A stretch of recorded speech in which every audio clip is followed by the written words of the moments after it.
প্রিয় দর্শক, ইসলাম বিদ্বেষীদের একটা কমন প্রশ্ন, আল্লাহ থাকতে এত প্রাকৃতিক দুর্যোগ কেন, এত ভূমিকম্প হয় কেন, বন্যা হয় কেন, দুর্ঘটনায় এত মানুষ মারা যায় কেন? স্রষ্টা যদি থেকেই থাকেন, তবে তিনি কেন মানুষকে এত দুঃখ, কষ্ট ও বিপদ দেন? স্রষ্টা যদি থাকতেন, তবে তার সৃষ্টিকে সাহায্য করতেন, এভাবে তাকে বিপদের মধ্যে রাখতেন না।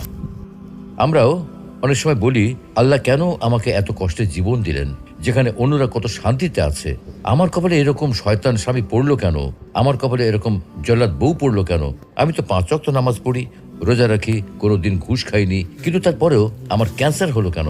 সত্যি যদি আল্লাহ নামে কোনো সত্তা থেকেই থাকেন, তাহলে পৃথিবীতে এত দুঃখ কষ্ট কেন?